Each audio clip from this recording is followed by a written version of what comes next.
Sa pagdiriwang ng tagsibol, isang tula na nagpahanga sa lahat. Ako'y napili ng emperador bilang Prinsesa Jing. Naging sentro ng paghanga sa buong lungsod, pero walang nakakaalam. Ang pag-aasawang ito, na tila pinagtagpo, ay plano lamang ng emperador. Gusto niyang gawin ako kalasag ng Prince Jing, at lalong walang nakakaalam.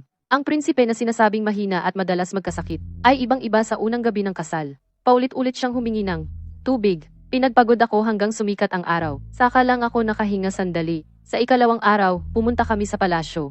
Ang pagiging antok ko ay nakita ng reyna, nagdala siya ng isang kariton ng pampalakas. Ang pagiging espesyal na turing para sa akin ay paghihirap lamang, pero ang buhay na tila perpekto ay nagwakas sa malungkot na paraan. Ako'y nilason, at namatay sa kandungan ng Prince Jing. Hanggang sa huli, galit ako sa buhay na pinlano at nakulong. Pero pagmulat ng mata, buhay ako ulit sa pagdiriwang ng tagsibol. Parehong pagdiriwang sa palasyo, parehong tanawin.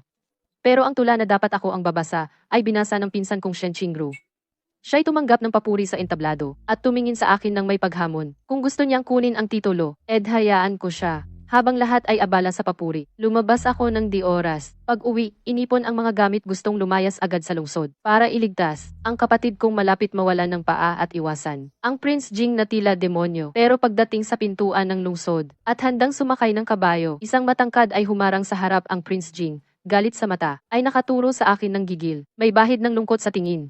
Naku, alam ko, gusto mong tumakbo, walang utang na loob. Kinabukasan, pumunta ako sa palasyo para magbigay ng paggalang. Humihikab ako ng humihikab. Ang reyna ay may nakakunot na noo. Maghanda ng isang karito ng mga pampalakas para sa akin. Una, sinikap kong aliwin ang sarili. Mga lalaki, bagong nag-uumpisa. Walang problema kung masaya lang sa ilang araw. Pero sino ang nakakaalam na ang Prince Jing? Parang hayop, walang pahinga. Hindi pa isang buwan. Naging payat at maputla ako dahil sa kanya. Nawalan ng sigla, sa kawalan ng pag-asa.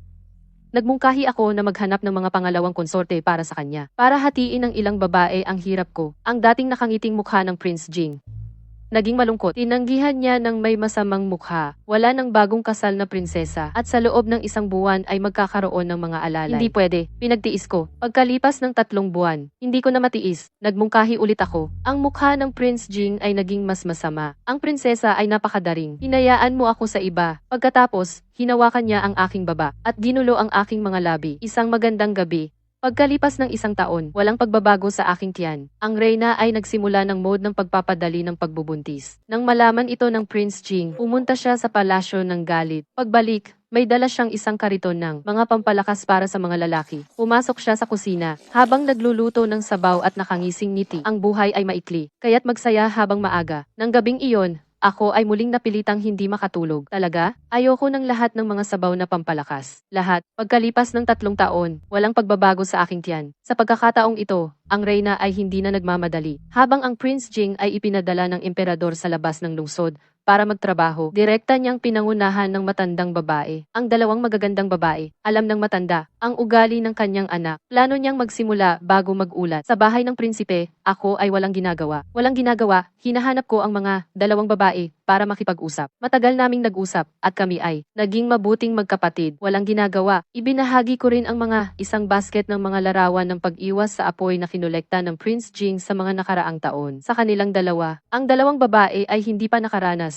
Naging mapula ang mukha ng makita at nahiya. Si Jing Wang ay umuwi pagkatapos ng kanyang mga gawain. Malakas na sinabi, ang Wang Fei, ako'y nakakalap ng maraming bihuoto. Ngayong gabi, titingnan natin ito. Hindi pa natatapos ang kanyang pagsasalita. Nakita niya akong kasama ang 2 magagandang babae na naglalaro ng yesipai. Nang makita ng 2 ang pagdating ni Jing Wang, nagmamadaling lumuhod at bumati. Tumalikod ng 3 hakbang si Jing Wang na nakatayo sa labas ng pinto. Hinipan ang kanyang ilong at inutusan ang kanyang mga guwardiya na alisin ang 2 babae mula sa palasyo. Pagkatapos nilang umalis, binigyan niya ako ng isang malungkot na tingin at saka itinapon ang kanyang hawak na mga bihuoto sa akin. Umalis ng galit na galit. Hindi ko alam kung paano niya sinabi sa reyna. Ang reyna, pagkatapos noon, ang reyna ay hindi na kailanman nakialam sa mga bagay ng palasyo ni Jing Wang at hindi na rin binanggit ang usapin ng mga anak. Diablo ang nakakaalam kung gaano ko gusto na maging matatag ang reyna, na magkaroon ng ilang kapatid na babae na tutulong sa akin. Na ibahagi ang sobrang lakas ni Jing Wang. Ngunit hindi epektibo ang reyna. Ako na nag-aalala ng nakaraan ay naabala ng pamilyar na tunog ng tula na kanina pa nakaupo sa tabi ko. Ang aking pinsan ay umakyat na sa entablado para sumulat ng tula. Sinabi na pamilyar, iyon ay tula na kanyang ginawa. Ito ay eksaktong mula sa aking nakaraang buhay. Ang tula na ginawa ko sa Chunrian. Pagkatapos basahin, ang aking pinsan ay ngumiti sa akin nang may pag-akit. Kaagad pagkatapos basahin ang tula, isang grupo ng mga ginang at binibini ay pumalakpak at humanga. Talagang karapat-dapat na anak ng pamilyang Shen. Sa unang paglabas, isang magandang tula agad. Oo nga, narinig ko na ang nasa entablado ay pamangkin lamang ni Shen Shangshu. Ang pamilyang Shen ay talagang isang daang taong pamilya. Ang mga kabataan ay bawat isa ay mahusay. Ang mga ginang at manugang ay mataas na humanga. Ang aking pinsan ay ngumiti ng mahiyain. Tanggapin ng mahiyain. Ang ekspresyon, ang galaw, katulad ng sa aking nakaraang buhay. Nang makita ko ang kanyang pag-uugali, ako'y nasusuka. Pangungopya lamang, okay lang. Ngunit kinuha pa niya ang aking tula at binasa. Gustong umakyat sa langit. Huwag mo akong gawing hakbang. Ako'y galit na galit. Ngunit sa aking puso, isa pang ideya, ang biglang sumulpot dahil kinuha niya ang kredito para sa tula. Bakit hindi na lang ituloy ang pagkakamali? Ngayon, siya ang bida. Kaya, pwede kong samantalahin. Ang pagkakataon na ito para tumakas. Tumakas sa lungsod papunta sa border. Tulungan ang kuya kong may sugat sa binti. At makaligtas sa Jingwang,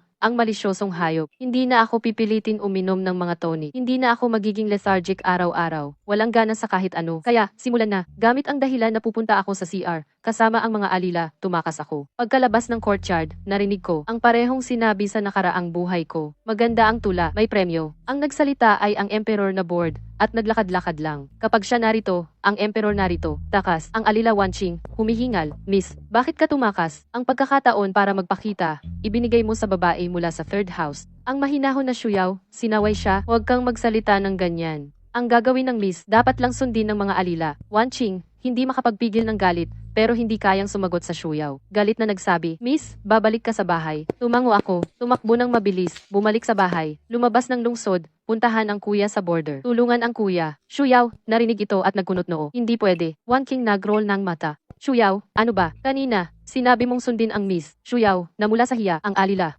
Ang alila ay nag-iisip na ito. Dapat ipaalam sa ama at ina. Ipapaalam?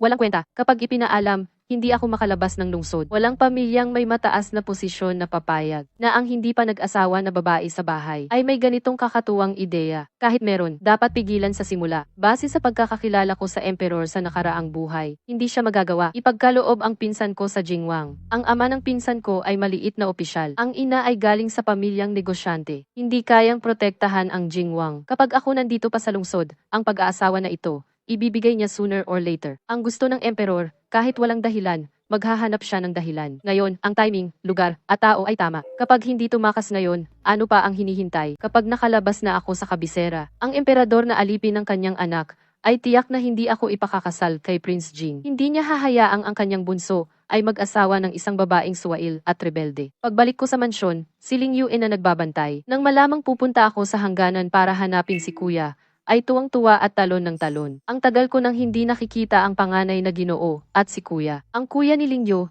3 taon na ang nakalipas, ay sumama sa aking panganay na kapatid papunta sa hangganan. Ilang taon na ang lumipas, at ngayon ay nasa kabisera na naman ako. Tiningnan ko sila. Mahusay si Shuyaw sa pamamahala ng sambahayan. Mahilig naman si Wanqing sa pagluluto. Marunong ng martial arts at medisina si Lingyue. Wala akong kayang iwan sa kanila. Ayaw na ayaw ni Shuyaw, pero hindi niya matiis ang pangungumbinsi ni Lingyu at Wanqing. Makalipas ang isang sandali, kami apat ay palihim na lumabas sa maliit na pinto. Nakabihis nakatulong si Lingyue. Mula sa likod bahay, nagdala siya ng isang karwahe. Nang kami ay nakasakay na sa karwahe, iniwasiwas ni Lingyu ang kanyang mahabang latigo. Lumiliit ang pinto ng mansyon. Nagmamadali kaming dumating sa pintuan ng lungsod, at agad kaming pinigilan ng mga guwardiya. Ipinakita ni Ling Yu ang kanyang travel permit, pero pinagpira-piraso ito ng lalaki. Galit na galit si Ling Yu. Mainit niyang kinausap ang lalaki. Narinig ni Shuyaw ang ingay sa labas ng karwahe. Bumaba siya para magpayapa. Ngunit pagbaba niya, bigla siyang natahimik. Agad akong ipinagtanggol ni Wanqing. Biglang may lalaking nakaitim na pumasok sa karwahe. Hinila niya palabas si Wanqing. Magnanakaw sa liwanag ng araw. Ako naman ay bababa na para tingnan ang nangyayari. Nang biglang buksan ang kurtina ng karwahe, muntik na akong mamatay sa takot. Ang pumasok sa karwahe ay si Prince Jing, na dapat ay kasama ng emperador sa spring banquet. Ang prinsipang bata at gwapo ay nakaturo sa akin ng nakangiwi. Buwisit, alam ko na.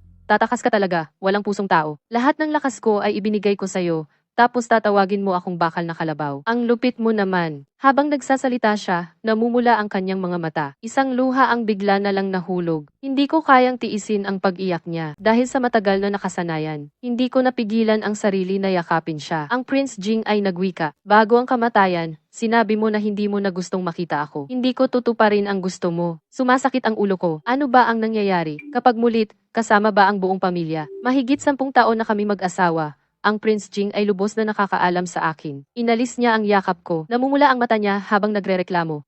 Bago ang kamatayan, sinabi mo na hindi mo gustong ilibing kasama ko. Hindi ko susunod. Yayakapin ko pa rin kita at ilibing tayo magkasama. Kaya, pagkamatay ko, hindi lang kami ilibing magkasama. Nasa isang kabaong pa kami. Patay na ako, hindi pa ako palalaya. Pero ngayon, hindi ako magrereklamo kahit isa.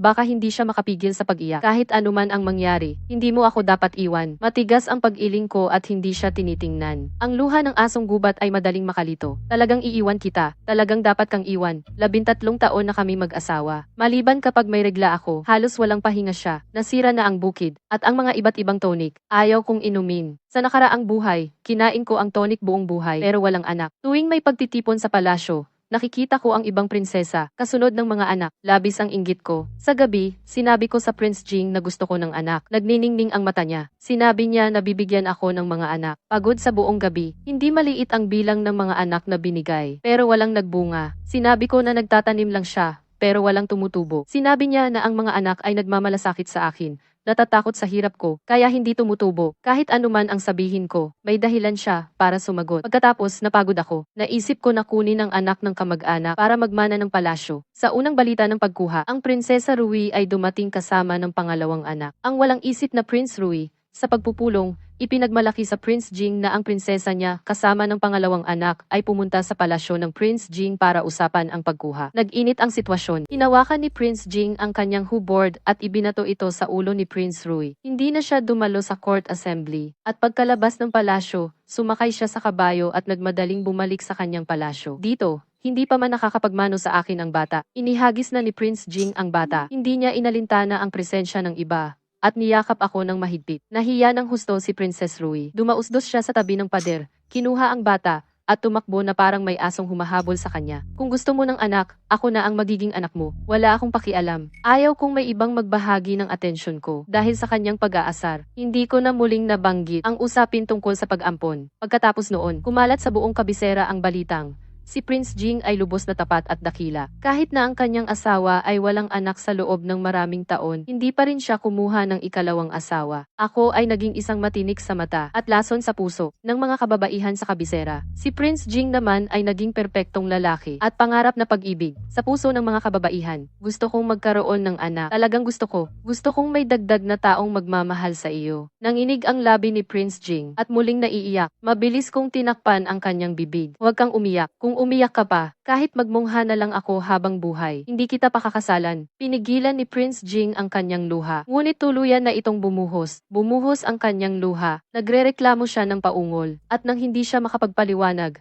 dinilaan niya ang aking kamay. Bigla akong namula ng husto, at mabilis kong hinugot ang aking kamay. Lumalaway ang matandang manyak na parang hindi pa nasisiyahan. Mabango ang aking asawa kahit kailan. Walang emosyon kong sinabi, ay, nakalimutan kong maghugas. Pagkatapos gumamit ng palikuran, siguradong hindi mo iyon ikinagagalit, di ba? Lihim na pinunasan ni Prince Jing ang kanyang dila gamit ang manggas, ngunit patuloy pa rin siyang nagsasalita. Kahit ano pang gawin ng aking asawa, hindi ako magagalit. Habang nagsasalita, ang kanyang kamay ay nagsimulang humawak ng mahalay sa aking mukha. Nang malapit na itong mahawakan ang aking mukha, biglang binuksan ang kurtina ng karwahe. Pumasok si Ling Yue sa karwahe habang hinahampas ang kanyang latigo, at hinampas nito ang mahalay na kamay ni Prince Jing. Hayop ka talaga. Hinahamon mo ang aking binibini. Ling Yue ay talagang mapag-alaga sa kanyang amo, at hindi siya takot. Sa nakaraang buhay, madalas siyang lumaban sa mga nasa taas. Jing Wang ay sanay sa kanyang mga salitang may dalawang kahulugan. Medyo natatakot siya sa kanya, pero hindi pwede ngayon. Hindi ako ang asawa ni Jing Wang. Wala akong karapatan pangasiwaan si Jing Wang. Ling Yu ay galit na galit. Handa pa siyang humampas ulit. Agad kong pinigilan siya. Pinigilan ko si Ling Yu. Galit na sabi niya, "Binibini, napakabait mo talaga. Pinapayuhan ko siya. Siya ay Jingwang. Jingwang, Ling Yu ay nagulat. Hindi, paano naman posible? Binibini, tiyak na nagkamali ka ng pagkakakilala. Ang mundo ay nagsasabi na Jingwang ay mapayapa at walang pagnanasa. Hindi siya lumalapit sa mga babae. Diretso niyang tinuro si Jingwang. Tignan mo siya, isang tunay na hayop. Paano siya maging Jingwang?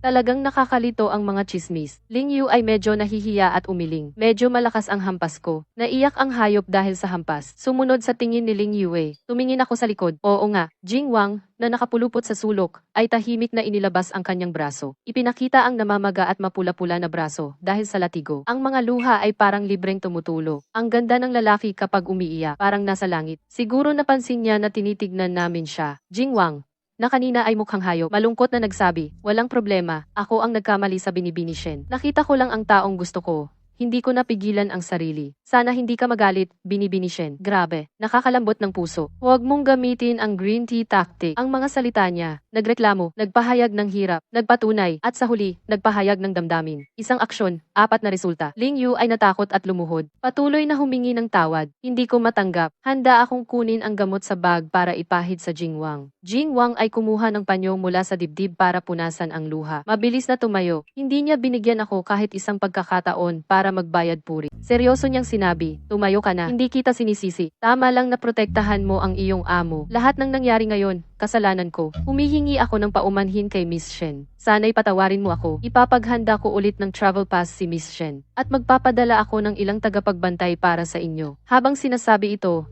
hinubad niya ang jade pendant sa kanyang baywang. Kung maubusan ka ng pera, pwedeng gamitin ang pendant na ito sa One Kai Money House. Sana'y magkaroon ka ng ligtas na paglalakbay, Miss Shen. Pagkatapos sabihin ito, wala siyang pag-aatubili. Lumabas siya ng mabilis sa karwahe. Sayang, masyadong maliit ang karwahe. Kailangan niyang yumuko habang naglalakad. Ang katawa-tawa ng itsura niya. Nalambot na ang puso ko. Agad kong pinigilan siya. Kung wala kayong gagawin, Prince, maaari kayong sumama para tamasahin ang tanawin sa border. Biglang huminto ang kanyang paglakad. May narinig na boses na parang nagdadabog. Sinabi ni Miss Shen na ayaw na niya akong makita. Galit lang yon. Kagalang-galang at maganda ang itsura ng prince. Paano ko naman maiisip na ayaw ko? Totoo? Ikaw mismo ang nagsabi nito.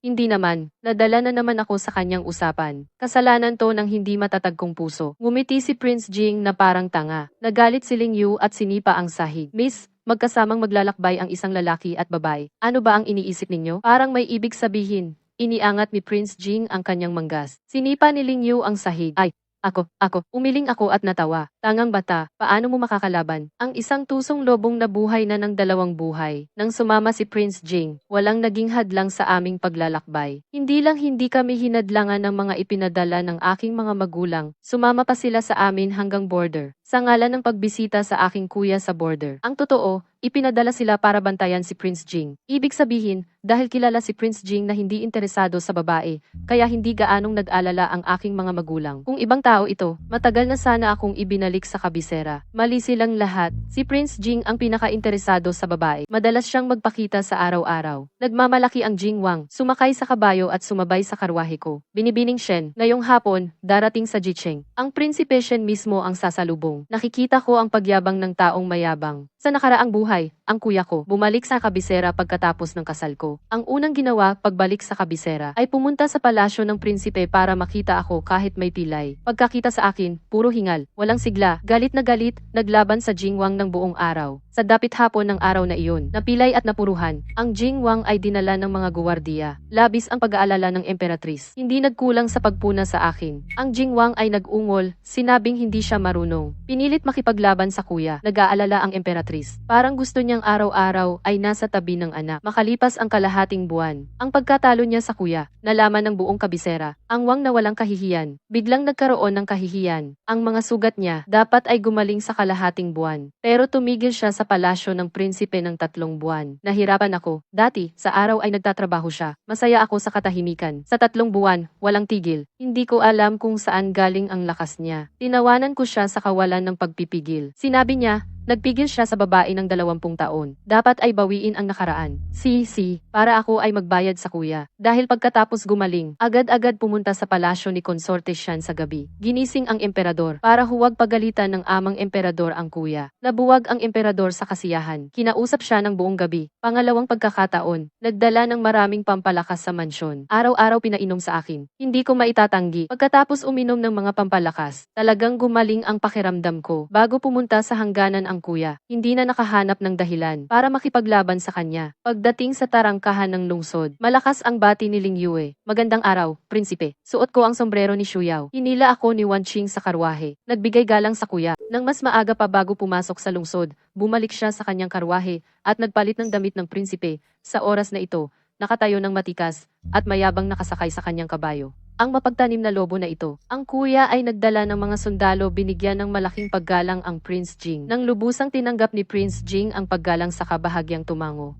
Tumayo kayo, pinaghirapan ng mga sundalo. Ako ay nagdala ng mga pagkain at mga damit na makapal bago umalis sa lungsod. Darating ang mga ito. Sa mga susunod na araw, tumingin ang kuya at mga sundalo sa mata ni Prince Jing na may mga bituin. Iyon ay paggalang at pagtitiwala. Hindi ako naniniwala sa kanya. Siya na nagdesisyon na pumunta sa hangganan ng biglaan. Paano niya naisip ang mga pagkain at iba pa? Karamihan ay para makipag-agawan sa isang hininga. Sumulat sa lungsod para maghanda. Dahil sa nakaraang buhay ang kuya ay hindi siya gusto bago mamatay. Ito ay paghahanap ng tamang pagkakataon. Una na gumawa ng hakbang para maging malakas. Una, mag-iwan ng magandang impresyon sa kuya. Kapag hinabol ang kanyang kapatid na babae para hindi masyadong masaktan. Nang matanong ang Prince Jing, tumingin ang kuya sa akin nang hindi sumasang-ayon. Ate, masyado kang matapang babae at hindi marunong ng martial arts. Talagang hindi alam kung saan nanggaling ang lakas ng loob para pumunta dito. Syempre para iligtas ka. Ngumiti ako ng mahiyain at hindi sumagot. Pinakapaborito ako ng kuya magbibigay ng dalawang salita.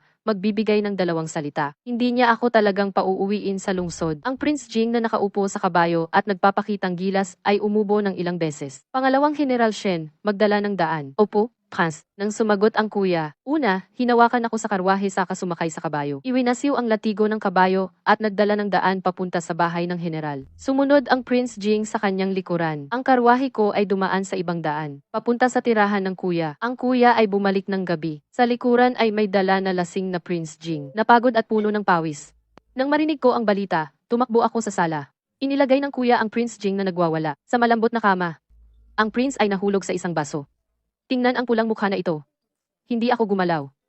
Ang matandang bastos na maraming trick ay nagpanggap na lasing. Kuya, hindi mo alam ang lakas ng alak ni Haring Jing. Paano kung hindi malalaman saan ba siya nababagsak sa isang baso lang? Libong baso man, hindi siya lalasing. Namumula ang mukha. Namumula agad ang mukha niya kapag umiinom. Dati, madalas niya akong asarin sa pagpapanggap na lasing. Kuya, maaari bang makausap ng pribado? Kay kuya nakadirekta ang mga salita ko. Perang sa hari nakatingin ang mga mata ko. Ang nagpapanggap na lasing, nagkakamot-kamot sa mga daliri. Kapag kinabahan siya, nagkakamot-kamot siya sa mga daliri. Hindi ba't delikado na iwan dito ang prinsipe? Wala naman problema, ang mga alalay niya. Hindi naman nagpapakain ng walang ginagawa. Bakit mo pa iyon iniisip? Nakumbinsi si kuya sa sinabi ko. Tumayo siya para umalis. Biglang umikot si Haring Jing. Mahigpit niyang hinawakan ang manggas ni kuya. Bulong niya, Ginoong Shen. Parang matagal na kitang kakilala. Isa pang tagay. Tumingin sa akin si kuya ng nahihirapan. Dito na lang tayo mag-usap. Lasing na ang prinsipe. Hindi rin maganda na ilagay siya sa ibang lugar. Ngayon, naghanda ng malaking piging ang general para salubungin at aliwin ang prinsipe. Pero hanggang ngayon, hawak-hawak pa rin niya ako. Syempre,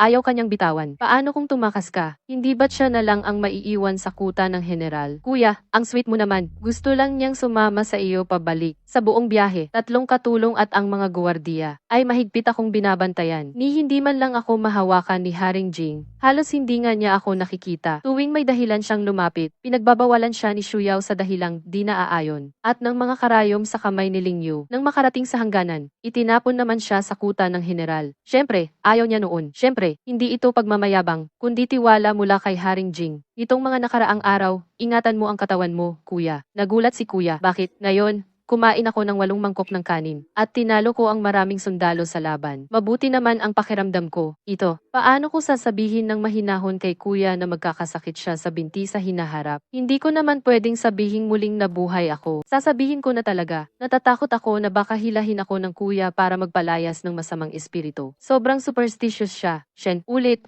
Muling sumigaw si Jing Wang. Anong takot? Walang takot, nandito ako. Tiningnan ko siya ng masama. Nagpapanggap na lasing, okay lang. Ano pa ba ang kaya mo? Hindi makapagbuhat ng balikat, hindi makapagbuhat ng kamay. Kung may mangyari sa iyo, Kuya, huwag mo nang sabihin ang tumor sa binti. Baka maputol pa ang ulo mo. Sino ang hindi alam ng mundo? Si Jing Wang ang paborito ng tatlong pinakamakapangyarihan sa palasyo. Umiling ng parang tambol si kuya. Gabing-gabi na at mabigat ang hamog. Ngayong gabi, ako ang mag-aalaga sa prinsipe. Mauna ka nang magpahinga. Kung may problema, bukas na lang pag-usapan. Nag-atubili akong bumalik sa aking kwarto. Naghanda na si Shuyao ng tubig para maligo ako. Pagkatapos maligo, kinuha ni Shuyao ang mga damit para labhan. Tumulong si Wan Qing na magsuot ng damit. Pinatuyo niya ang aking buhok. Tinulungan ako ni Ling Yue na mag-relax ng mga buto. Samantala, nagbasa ako ng kwento sa ilaw ng kandila. Ang sarap-sarap. Pangalawang araw, nagising ako sa amoy ng karne. Pagmulat ng mata, nakaupo si Jing Wang sa malambot na kama. Kumakain ng hita ng manok habang nakatingin sa akin. Sa kalabuan ng pagtulog, akala ko nasa nakaraang buhay pa ako. Nasanay akong tawagin ang pangalan ng prinsipe. Jing Hang, huwag kang magpasaway. Nakanganga ang bibig ni Jing Wang. Nahulog ang hita ng manok sa kumot. Bigla niya akong niyakap ng mahigpit. Mahal mo pa rin ako, di ba? Naalala mo pa ang bawat sandali natin.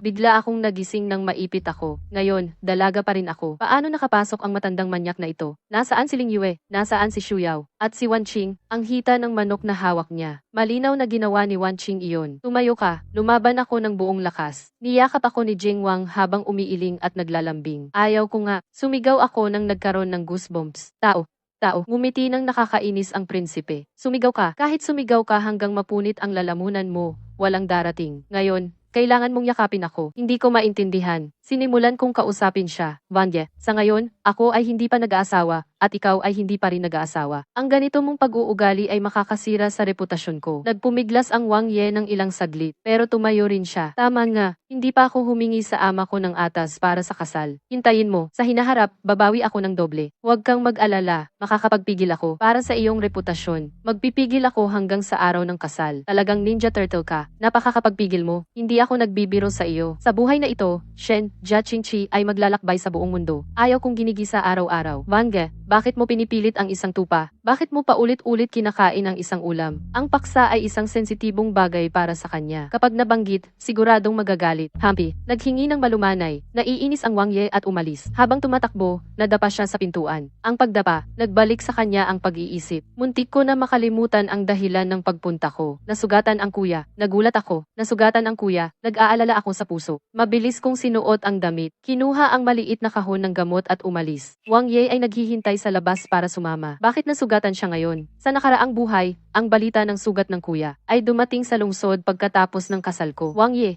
nakita niyang hindi ako makakain. Pumunta sa palasyo at nagpakapilyo at nakakuha ng isang espesyalista sa mga sugat. Doktor sa hangganan para gamutin ang kuya. 3 buwan ang nakalipas. Ang doktor ay bumalik sa lungsod. Sinabi niyang napakalayo ng pagpunta niya. Ang sugat sa paa ng kuya ay hindi na maaaring gamutin. Ang doktor ay nagdala ng isang masamang balita. Ling Yu, sa araw ng pagpunta niya sa hangganan, namatay dahil sa malubhang sugat at impeksyon. Ling Yu ay labis na nalungkot. Ang dating masigla na babae ay nawalan ng sigla. Akala ko sa muling pagkabuhay, maaari kong baguhin ang mga ito. Hindi ko inakala na dahil sa muling pagkabuhay ko, ang kuya at Ling Yu ay mas maaga na sugatan. Nalabo ang mga mata ko dahil sa luha. Mahinang hinawakan ni Jing Wang ang aking balikat. Inakay ako para magpatuloy. Qingxi, huwag kang umiyak. Huwag kang umiyak. Sa pagkakataong ito, kasama ka. Ang kuya mo ay siguradong magiging okay. Ikaw at ako ay narito. Hindi ko hahayaan siyang magkaroon ng problema. Tama ba? Nagpigil ako ng pagngalit. Sinubukan kong pigilan ang luha. Pinakalma ni Jing Wang. Huwag kang umiyak. Baka isipin ng kuya mo na ako'y nananakit sa iyo. Gusto mo siyang maging hindi makalakad at makipaglaban sa akin. Walang katapusan ang kalokohan mo. Pero ang mga biro niya ay nagpapagaan ng aking puso. Maingay sa harapan. Ang boses ng kuya ay naging malat. Ano ang pakialam mo sa akin? Kayong mga tao, tingnan mo ang Ling Yue. Ang dugo ng Ling Yu ay halos maubos. Ako ay okay. Hindi ba ito ay isang sirang binti? Ano ang mangyayari kung hindi ko ito gusto? Pinakiusapan ni Shuyao ang kuya. Kuya, huwag kang maging matigas. Ling Yu at ang doktor ay nag-aalaga ng sugat ng Ling Yu. Ang sugat mo ay hindi rin maliit. Dapat itong bandahan agad. Pumasok ako sa pagbukas ng pinto. Nakita ko ang Shuyao at Wan Qing. Sinusubukan na pigilan ang kuya na nakasuot ng shorts upang hindi siya gumalaw. Nanginginig ang kamay ni Ling Yu habang pinupunasan ang sugat ng Ling Yu. Isang patak ng luha nahulog sa damit ng Ling Yu na may dugo. Ang kulay ng dugo ay naging mas malabo. Mayroon pang ibang sugatang sundalo sa loob. Karamihan ay nakahubad sa katawan. Para mas madaling gamutin ng doktor, nagbago ang mukha ni Jing Wang. Isang pag-ikot at sinubukan akong harangan sa labas. Matinding sinipa ko ang kanyang paa. Tiningnan ko siya ng masama. Anong oras na? Maging tahimik ka. siya ay naging malungkot. Binigyan ako ng daan. Ang aming pagkilos ay hindi maliit. Mabilis na nakuha ang atensyon ng buong bahay. Nagalit ang kuya na may mahaba ang mukha. Ano ang ginagawa mo dito? Dito ay mga tao na hindi magaling. Ikaw ay isang babae na hindi pa nakakapag-asawa. Hindi ako nagsalita. Kumuha ako ng gamot para sa sugat mula sa kahon. Sa sugat sa binti ng kuya, agad na ibinuhos. Ang dumi sa sugat ay matagal nang nalinis. Ang gamot na Jin Chuang Yao ay mahalagang bagay na galing sa emperador. Ninakaw ko ito sa kwarto ng tatay. Napakabisang gamot, pero talagang masakit. Sumakit ang sugat ni kuya, halos tumutulo ang pawis. Nakalimutan niya akong isumpa. Pagkatapos lagyan ng gamot ang kuya, pumunta ako sa Ling Yu. Natakpan ang ilaw. Ling Yu ay tumingin agad. Pagkakita sa akin,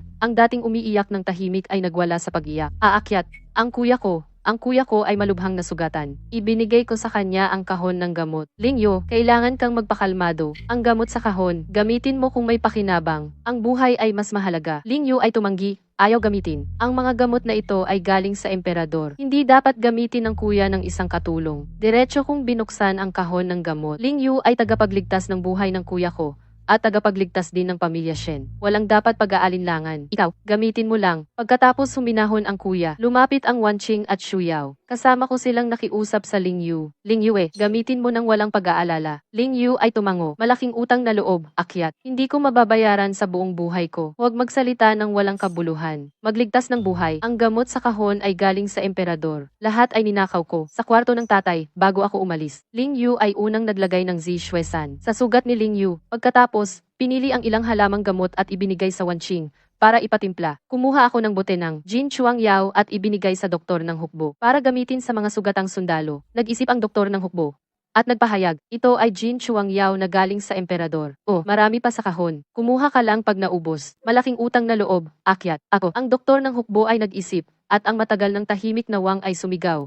Ang dami mong salita, parang babae. Sa ilang araw, dadating ang isang kargada ng gamot. Sapat pang gamitin sa pagligo sa loob ng isang taon. Doon lang tumahimik ang doktor ng hukbo. Ate, kapag tapos na ang trabaho, lumabas ka. Kuya na nagrereklamo ng matagal. Pinapaalis ako gamit ang namamagang boses. Jing Wang ay tumingin sa akin ng may pagmamataas. Hinila at ibinulsa ako palabas. Lumakad ako para makarinig ng kwento ng mga sundalo. Ang tunay na lalaki ay may sugat sa katawan. Ang veterano ay naghambog sa mga bagong sundalo. Ang bagong sundalo ay nagkirot, pawis sa noo. Nenming tama ang sinabi ng kapitan. Ang royal ointment ay napakaganda. Ang mga sugatang sundalo ay hindi nagpahinga. Nang 3 araw, nag-insayo agad. Nagdaya ako ng kaunti. Sa nakaraang buhay, nag-aral ako ng medisina kasama Lin Yue Dingle. Ginamit ko ang kaalaman mula sa nakaraang buhay. Nagawa ko ng maraming gamot para sa kanilang impeksyon. Kuya ay nagkirot at nag-ikot sa sakit. Pero pagkatapos lagyan, ang sugat ay hindi namaga. Tumubo ang bagong laman. Masakit at makati. Lin Yu at ang mga kasama ay nag-aalaga sa kumatusong Lin. Walang oras para sa akin. Jing Wang ay sumingit sa pagpapakita sa akin at kuya. Kuya mula sa pagkagulat hanggang sa hindi lang iyon. Nagutos pa siya sa Jing Wang ng mga gawain. Sa sobrang sakit, tinawag niya ang Jing Wang, Jingheng, bigyan mo ako ng alak para mabawasan ang sakit. Jing Wang ay ihinto ang ginagawa, magmadali para maghain ng alak sa kuya. Ilalapit ang tasa sa bibig ng kuya, para si kuya ay uminom ng kaunti. Hindi maikakaila. Sila ay tunay na magkasintahan. Lin Yu ay natulog ng 10 araw bago nagising. Kuya ay hinampas ang balikat niya at sinabi, magaling, may magandang kapalaran. 3 babae ay nag-aalaga sa iyo araw at gabi. Lin Yu ay ngumiti ng mahina sa kuya. Salamat sa pagtanggap ng Ginoo. Kuya ay hinampas ng mahina ang balikat ng Lin Yu. Magpahinga, magpalakas ng katawan. Maging kanang kamay ng iyong Ginoo. Pagkatapos, umalis siya ng bahay nang hindi tumitingin. Nakita ko, namumula ang mga mata ng kuya. Naiinggit si Jing Wang sa tabi ko. Umiiyak siya para sa kanya. Ang mga lalaki, pwede ring umiyak. Sumagot ako ng mahina. Naiinggit ka. Nagulat si Jing Wang. Ano ba iniisip mo? Kung mag-iinggit ako, sayo lang. Sasabihin ko sayo, ang mga lalaki, pwede umiyak. Pwede umiyak, pwede. Pero hindi ganito. Hindi yung kapag hindi makasagot, umiyak ka agad. Pagkagising ni Ling Yue, si Xu Yao at Wanqing, ay hindi na pwede mag-alaga sa kanya. Sila'y kasama ko palagi. Wala na ring pagkakataon si Jing Wang para lumapit sa akin. Nagdrama siya. Sa bawat pagkakataon, sinisiraan niya ang Xu Yao at Wanqing. Gaya ng dati, mahilig magsalita si Xu Yao. Ipadala mo na siya sa monasteryo ng mga madre para magsalita siya araw-araw. Ang batang Wanqing, sunod-sunuran sa akin. Pero ngayon, parang magnanakaw ang turing sa akin. Pagkatapos ng kasal, si Xu Yao naging tagapamahala ko. Si Jing Wang, hindi marunong magpigil sa pagtatalik. Pinagod niya ako. Naaawa si Xu Yao sa akin. Palagi niyang pinagpapayuhan ang prinsipe. Galit na galit si Jing Wang. Pero hindi siya makaganti sa Shuyao. Si Wanqing, pareho silang mahilig sa pagkain. Hindi pa nagdalawang taon ang kasal ko. Napakasal na si Wanqing sa tagapag-alaga ni Jingwang. Magaling magluto si Wanqing. Palagi siyang nagluluto ng espesyal para sa asawa. Tinawag pa si Wanqing ni Jingwang bilang chef sa restaurant niya. Pinagkakakitaan. Hindi siya susunod sa kanya. Hindi makalapit sa akin. Ginamit ni Jingwang ang dahilan ng pag-aalaga sa kuya kong may sakit para pumunta sa kampo ng militar. Hindi nagtagal, may chismis sa kampo. Si Jingwang at ang bagong mediko sa kampo. May relasyon, chismis, talagang chismis lang. Hindi gagawa si Jingwang. Kahit naisip kong hindi siya gagawa, may duda pa rin ako, kaya pumunta ako sa kampo. Siyempre, hindi sa tamang daan. Sa loob ng kampo militar, maliban sa mga babaeng manggagamot at mga babaeng aliw, bihirang makakita ng babae sa ibang lugar. Kung gusto kong sumunod sa manggagamot ng hukbo para matuto ng medisina, kailangan kong humanap ng ibang paraan. Nag-usap muna ako sa matandang manggagamot ng hukbo, at ipinaliwanag ang aking hangarin. Nagpapasalamat siya dahil sa naibigay ko noon na resipi ng paggamit ng alak bilang panglinis na nakaligtas sa maraming sundalo. Agad siyang pumayag na magpalitan kami ng kaalaman sa medisina. Kaya't ako at si Ling Yu, sa dilim ng gabi, ay nagbihis ng mga damit ng lalaking inihanda na namin at pumasok sa kampo militar na nagkukunwaring lalaki. Pumasok kami sa tolda ng manggagamot ng hukbo. Nagpasalamat pa sa akin ang matandang manggagamot at matigas ang kanyang pagtanggi na tawagin kaming guro at estudyante. Sinabi niyang may kanya-kanya kaming kasanayan sa medisina at magpalitan lang kami ng kaalaman. Hindi na rin ako nagpumilit, nanatili ako ng tahimik sa tolda at sumunod sa kanyang paraan ng paggamot sa mga sugat. Sa mga sumunod na araw, ako at si Ling Yu ay napakaingat sa aming mga kilos. Lumabas lang kami kapag si Prinsipe Jing at si Kuya ay lumabas ng kampo para magsanay ng mga sundalo. At bumalik na kami sa aming tirahan bago pa sila makabalik. Takot na mahayag ang aming lihim. Matapos ang 3 araw ng pagiging maingat, sa wakas ay nakasalubong ko sa labas ng tolda ng manggagamot, ang nag-iisang babaeng manggagamot sa hukbo. Nang tumingin ako, nagkaroon ako ng matinding pangamba sa puso. Pamilyar na pamilyar ang taong ito. Hindi siya iba, kundi si Suer, ang dating kasintahan ni Kuya. Sa nakaraang buhay, naaalala ko ang lahat ng nangyari noong nakaraan. At biglang sumiklab ang lamig sa aking dibdib. Noon, namatay si Ling Yu dahil sa malubhang impeksyon mula sa kanyang sugat. Mas matindi pa ang pag-iyak niya kaysa kay Ling Yu. Paulit-ulit niyang sinisisi ang sarili sa hindi sapat na kaalaman sa medisina na ikinamatay ni Ling Yue. Ang sugat sa binti ni Kuya ay naantala ng kanyang paggamot, kaya naging lumpo habang buhay. Pagkatapos, lumuhod siya at nagsabing gusto niyang samahan siya habang buhay, hindi siya iiwan. Noon, naaawa pa si Kuya sa kanya at sinabing siya ay isang taong walang silbi at ayaw niyang masayang ang buhay nito. Kaya't palagi siyang nag-iingat sa distansya sa kanya. Pero determinado siyang manatili hanggang sa nagbanta pa siya na kung may mangyari kay Kuya, magpapakamatay siya agad. Ngayon, pag-iisipan ko, ang lahat ng pagmamahal at katapatan na iyon ay pawang pagpapanggap lang niya. Matapos gamutin niya ang tumor sa binti ni Kuya, nagsisisi siya ng sobra. Nangako siyang aalagaan si Kuya habang buhay. Hindi siya iiwan o susuko. Natouch si Kuya. Kahit medyo tanga, sinabi niyang siya ay isang taong walang silbi. Ayaw niyang magdusa siya, kasama niya, tinakpan niya ang bibig ni Kuya, at sinabing, hanggang kamatayan. Kapag may nangyari sa Kuya, magpapakamatay siya agad. Anong pakamatay? Pagkamatay ni Kuya, siya ang unang tumakas. Bago tumakas, malungkot niyang sinabi, maghihiganti ako para sa Kuya. Walang kuwentang paghihiganti. Sa 2nd taon, ang prinsipe ng Silyang ay dumating para mag-alay. Kasama niya ang bagong asawa niyang concubine. Siya mismo ang dating concubine ni Kuya, Suling-er. Ang babae ay napakatalino at mapagplano. Dapat mag-ingat sa isang tingin lang. Alam niya agad na kami ni Ling Yu ay babae. Siya, na nagpapakabait sa mga lalaki. Nagsimulang mang-asar sa amin ni Ling Yu eh. Hindi ko siya pinapansin. Parang walang kwenta. Pero siya'y makulit. Hindi ko siya ginugulo. Siya ang gumulo sa akin. Nahulog siya sa paanan ni Jingwang. Umiiyak habang sinasabing ang bagong herbalist ay hindi siya gusto. Hindi kami ni Ling Yue makatingin. Baka kami mahuli. Jingwang ay tumalon siya ng 3 hakbang palayo. Sinabi, kahit ako, hindi niya gusto. Paano kanya magugustuhan? Ano ba ang tingin mo sa sarili mo? Makakapantay ka ba sa akin? Normal lang na hindi kanya gusto na hayag na. Wala na. Magsisimula na siyang magsalita ng marami. Suling-er ay nagulat, malaki ang mga mata. Hindi makapaniwala. Jingwang ay nangisi sa mata. Banayad na bumuka ang bibig. Tiningnan ko lang siya. Nagchismis ka na may relasyon kami. Grabe. Insulto sa taste ko. Ang mga katulad mo, kahit libo-libo, hindi ko gusto. Hindi mo ba tingnan sa ilog? Kung karapat-dapat ka Suling-er ay nagngingit-ngit. Humihinga ng mabilis, walang masamang salita ang masabi. Umalis ka, huwag mo akong makita. Iwinag niya ang kamay. Ang mga sundalo sa likod niya. Sumunod at dinala ang Suling-er. Pagkalayo ng mga tao, halos sumabog ang ngiti niya sa sobrang tuwa. Qingxi, naiinggit ka ba? Naiinggit nga ako. Nagtapak ako sa galit. Umalis ako agad. Ang tanga ko, napasok ako sa simpleng bitag. Habol ng habol ang Prince Jing naku, Qingxi, Qingxi, huwag kang magmadali, hindi pantay ang daan dito. Pagkasabi niya, nangyari nga, nadapa ako. Ang ulo ko ay tumama sa bato, nawala sa sarili ako sa pagdapa, nawalan ako ng malay. Malala ang pagdapa ko, naalala ko ang lahat ng nangyari sa nakaraang buhay.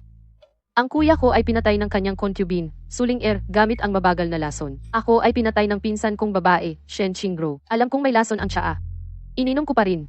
Mabilis ang lason, hindi ako nagdusa ng ilang oras. Bakit ko kinain? Siguro, nalaman ko ang totoo sa pagkamatay ng kuya ko, pero hindi ako makaganti, nabigatan ang puso ko. O nalaman ko sa pinsan kong babae. May puting liwanag sa puso ng Prince Jing. Puting liwanag na nakita niya sa templo, o ang mga magulang ko. Maputi ang buhok nila sa pagluluksa. Nagputi ang buhok nila sa isang gabi. Ang nanay ko ay hindi na nakabawi. Ang tatay ko ay nawalan ng interes sa trabaho. Masyadong masakit ang katotohanan. Nang muling mabuhay ako, nawala lahat sa isip ko. Naalala ko lang ang lumayo sa Prince Jing. At iligtas ang kuya ko, ang pagdapa ko. Ibinalik ang mga alaala sa akin. Mabilis ako na naglabas ng isang bagay. Shuyaw, na nagbabantay sa tabi. Hinawi ang labi ko gamit panyo. At ibinigay ang maligamgam na tubig sa labi ko. Wang King ay nagmadaling lumabas. Tinawag ang binibini. Gumising. Prince Jing, gusot ang buhok. Pumasok. Yakap ako ng yakap. Qingji. Qingji, gumising ka na. Ako.